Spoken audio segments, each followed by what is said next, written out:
In the middle of the night in Georgia, former Navy SEALs Michael and Russell are discussing their next job with Russell's ex-cop brother Gabe.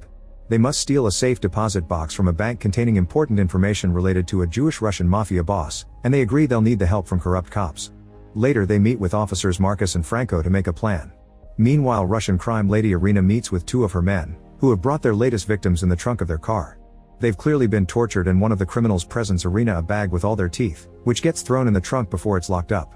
2 weeks later, the gang is getting their weapons and masks ready in a van that Russell is driving. He parks around the corner and the other four rush into the bank, shooting in the air before bringing down the guards.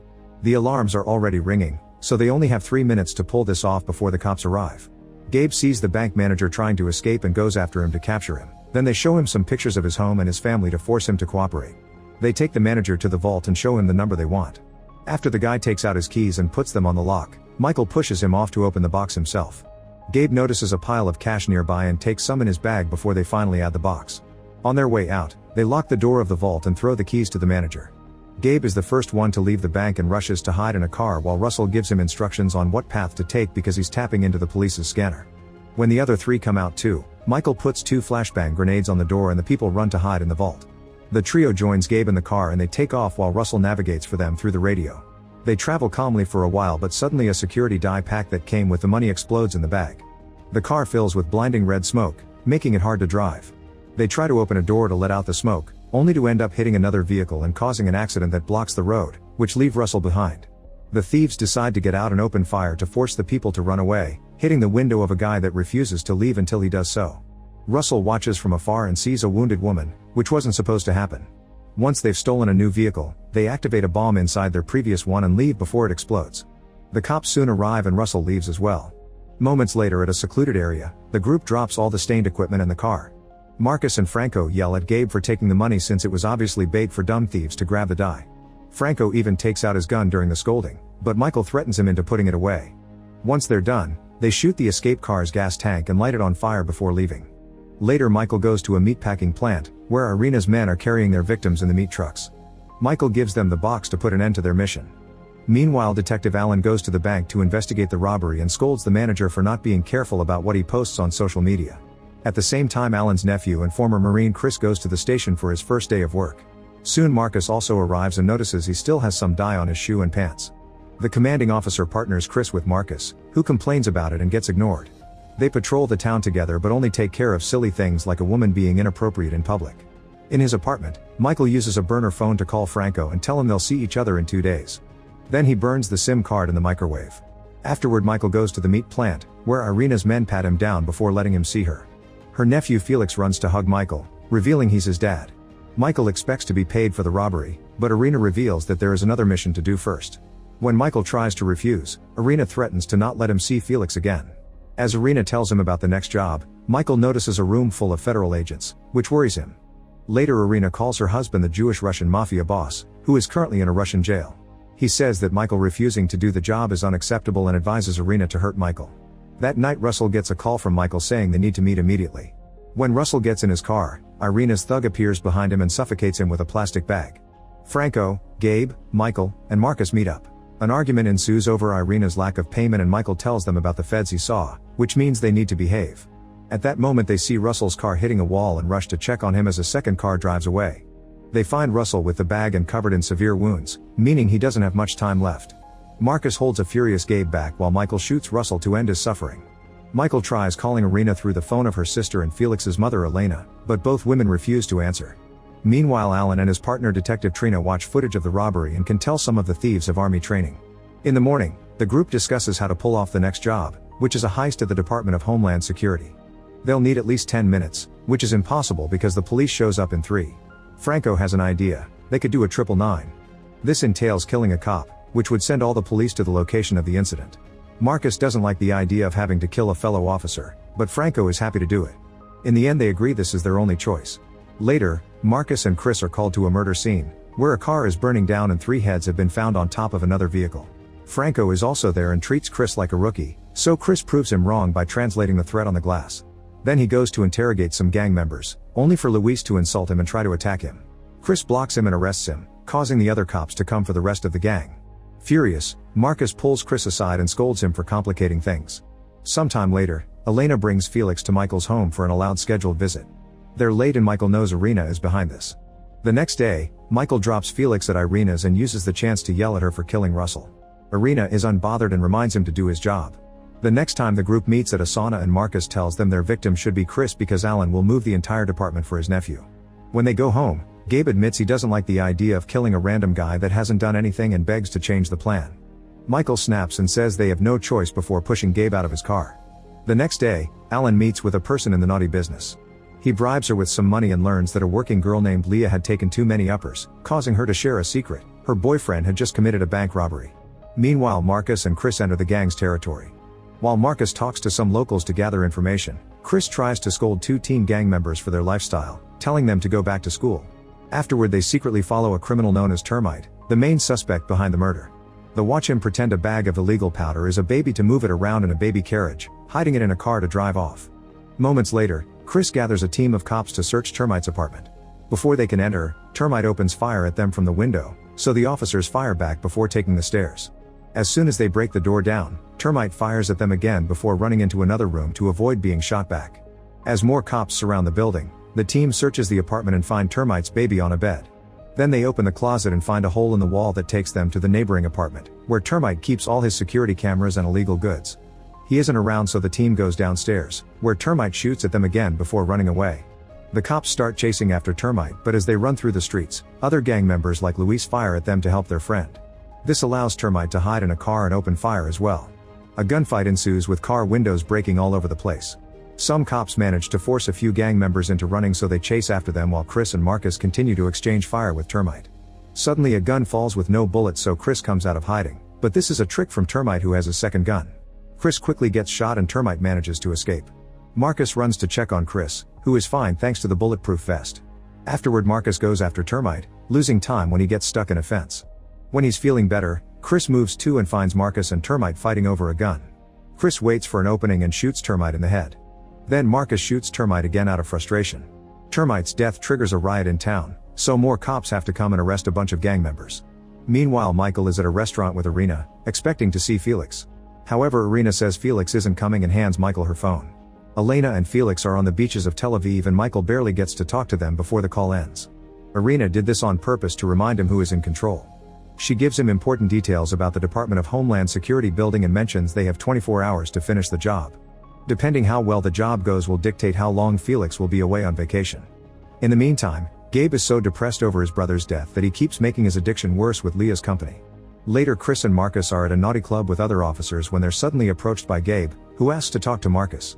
At first, Marcus plays along and takes him outside, but then he furiously pushes Gabe down some steps and punches him as he scolds him for approaching him in front of other cops.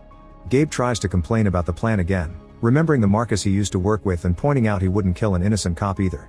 Furious over hearing the truth, Marcus repeatedly punches him again. At that moment, a suspicious Chris and another cop come out, so Gabe asks if that's him, but Marcus forces him to leave. When Chris demands an explanation, Marcus says it was just a source he used to get info from. In the meantime, Alan follows the intel to search Leah's house and even consumes some of the powder he finds there. Fingerprints allows them to find Gabe on the system, learning he was a cop for 3 years before he was dismissed for questionable shooting. Later, Alan sets up a fake dealer to catch Leah when she tries to buy more uppers.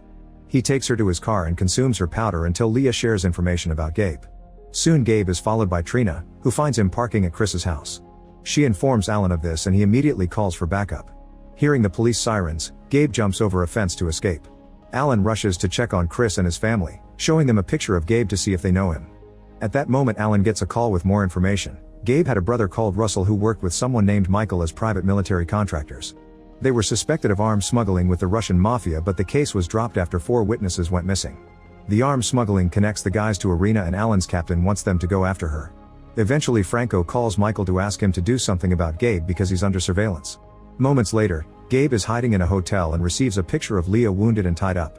He calls the number and discovers Michael has kidnapped her. Michael threatens to kill Leah if Gabe doesn't disappear immediately. Once a terrified Gabe promises to leave town, Michael hangs up and throws the phone in the toilet before leaving. The next day, Alan learns from Trina and the other cops that Gabe has disappeared, Michael hasn't been at his apartment in days, and that the courts denied their warrant for surveillance against Irina. This causes him to snap at them, demanding better results. Sometime later, Franco and Michael wait in a van outside the Homeland Security offices. Meanwhile, Marcus takes Chris to an abandoned building supposedly to meet with an informant. The place is really dark, and when Chris searches a room, he loses sight of Marcus. Chris goes looking for his partner at the same time that Luis enters the building with a gun. In another room, Marcus has a breakdown over his guilt. Chris keeps on searching and suddenly finds Gabe, who tries to explain the plan, but Chris keeps yelling at him to put the gun down. At that moment, Luis finds them and Gabe warns Chris, who moves away to hide right before Luis opens fire. After shooting a bunch of bullets, Luis escapes by jumping through a window. Chris comes out and discovers Gabe has been shot on the neck, so he calls for backup before yelling to get Marcus' attention. Marcus soon arrives and realizes what happened, so he gets his gun ready to kill them both. Gabe sees this and opens fire too, causing Marcus and Gabe to shoot each other at the same time. Chris opens fire to finish killing Gabe and checks on Marcus, who doesn't have much time left. Then Chris calls the station again, announcing a 999. Soon Michael and Franco hear the 999 on the police scanner and proceed with the plan. They move the van to the entrance and shoot the guard as soon as he tries to stop them. Then they tie him to the railing and get inside, thanks to the password Irina had told them. The duo moves through the window, knocking out 2 more guards with electric shotgun shells. They also tie these men up and even get ready some explosives. Meanwhile, Alan learns Chris called with a 999 and thinks he's in danger, so he makes the entire station move and drives like a maniac on his way to the scene. Eventually he receives a call about the robbery at Homeland Security, but he thinks Chris is his priority and continues to drive like crazy, hitting other cars in the process. Since the call keeps coming, Alan sends a small team to the robbery. Back to Michael and Franco, they've put the explosives on the guards' bodies and use them as shields so they can move through the building. The other guards see them but can't react because just one bullet could trigger the explosives. The duo forces the other guards to cooperate, and to prove they're serious, they blow up one of their hostages' leg. Terrified, a guard explains they can't help because the vault is on a time lock they can't override. The duo decides to use explosives on the door and manage to get inside. While Michael opens the safe they need with a blowtorch, Franco hears on the radio that a call has been sent out for them, meaning they have 7 minutes to finish this. Luckily the safe opens fast and the duo get what they need before rushing out of the building with their hostages. There's a SWAT team nearby and they watch how Michael and Franco get in the van, waiting until they drive away from the guards with the explosives to open fire. Both of them get wounded by the bullets, yet they still manage to escape. As a cover, Franco calls his boss and says he's heard about the 999, so he'll be there soon. At the abandoned building, a helicopter arrives to take Marcus to the hospital. After hitting more cars with his own, Alan arrives and immediately checks on his nephew. He hears the whole story and learns that a SWAT team has Luis surrounded. Chris also shares that he had seen Gabe at the bar some days ago. Soon Franco arrives to help with the investigation and Alan notices he's limping, which makes him suspicious. In the evening, Michael meets Irina and gives her the stolen box, which she opens with a stolen key from the bank. Then Michael demands to see his son and yells at her, causing her guards to react.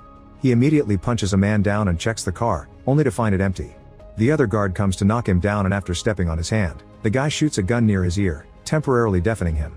Irina admits she really wants to kill Michael, but Elena and Felix would never forgive her. She asks him to take the money and leave, forbidding him from seeing Felix again. Michael brought a gift for the boy, so Irina at least agrees to give it to Felix as a goodbye present from his dad. After she and her men drive away, Michael activates the last explosive, which turns out to be hidden in the toy and makes Irina's car explode. When he drives away, he passes by the burning car to check everyone is dead. At the hospital, a fellow cop tells Chris that Luis was killed by SWAT. Chris goes to the morgue to check Luis' belongings and finds a note with the abandoned building's address and a time, concluding Luis had been there to kill Chris. Moments later, Michael is pulled over by a cop, but it's just Franco. Michael confirms Irina finally paid them and Franco explains Marcus is alive, but he promises to kill him like he killed Leah. Suddenly Franco takes out his gun and shoots Michael 3 times, killing him and taking all the money for himself. The next day, Chris goes to the gang's neighborhood and asks around to learn Marcus was seen talking to Luis on the day he was shot. Afterward, Chris goes to see Alan and theorizes that Marcus set him up to be killed. Alan agrees, but they lack proof, so they can't do much. Later, Alan gets a call saying they've found Leah's body and he tells Chris, sharing his new theory. The 4th guy is a corrupt cop who is getting rid of the evidence.